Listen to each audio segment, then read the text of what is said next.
Ratusan buruh asal negeri tirai bambu di lokasi konstruksi pabrik baru produsen otomotif tersebut di Brasil. Mereka diduga merupakan korban perdagangan manusia, human trafficking. Hal ini disampaikan langsung oleh Otoritas Ketenagakerjaan Brasil, Kamis waktu setempat. Sayangnya, dalam keterangannya, tidak dijelaskan tentang bagaimana panel jaksa mencapai kesimpulan terkait kondisi 163 pekerja Cina di konstruksi pabrik di negara bagian Bahia tersebut. Namun, jaksa penuntut Brasil mengatakan mereka akan bertemu lagi dengan perusahaan-perusahaan tersebut pada 7 Januari dan mengusulkan kesepakatan. Sebelum nonton jangan lupa like dan subscribe ya friends.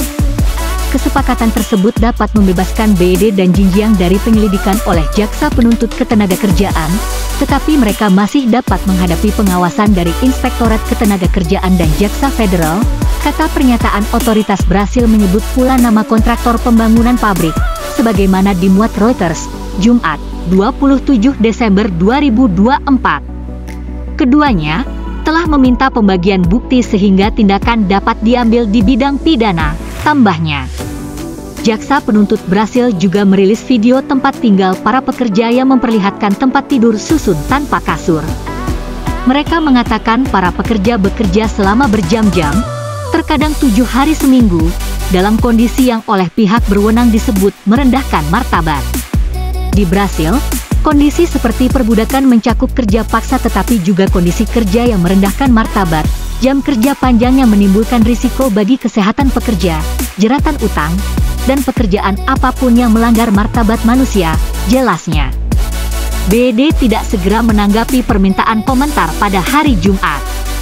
Namun Jinjiang dengan tegas menolak penilaian otoritas Brasil dengan menyebutkan kemungkinan kesalahpahaman.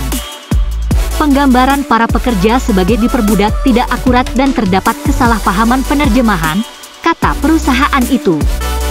Di sisi lain, Kementerian Luar Negeri Cina mengatakan bahwa kedutaannya di Brasil sedang berkomunikasi dengan pemerintah Brasil untuk memverifikasi dan menangani situasi tersebut. Kementerian tersebut tidak segera menanggapi pada hari Jumat atas permintaan komentar atas klaim perdagangan manusia tersebut. BED telah membangun pabrik untuk memproduksi 150.000 mobil pada awalnya sebagai bagian dari rencana untuk memulai produksi di Brasil awal tahun depan.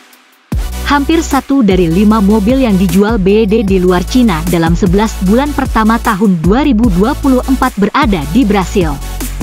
Pabrik tersebut telah menjadi simbol pengaruh Cina yang semakin besar di Brasil dan contoh hubungan yang lebih erat antara kedua negara.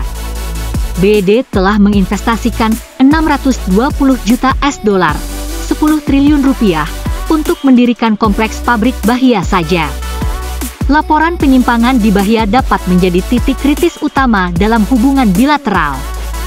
Brasil sebenarnya telah lama mencari lebih banyak investasi Cina. Tetapi strategi negeri panda yang membawa pekerjanya ke negara tempat mereka berinvestasi menghadirkan tantangan bagi penciptaan lapangan kerja lokal, yang menjadi prioritas bagi Presiden Luiz Inácio Lula da Silva. Kasus ini telah memicu reaksi balik yang jarang terjadi di media sosial Cina terhadap BED dan membuka diskusi mengenai hak-hak pekerja. Beberapa pengguna internet mengatakan kondisi kehidupan para pekerja di Brasil merupakan kondisi yang umum terjadi di lokasi konstruksi di Cina.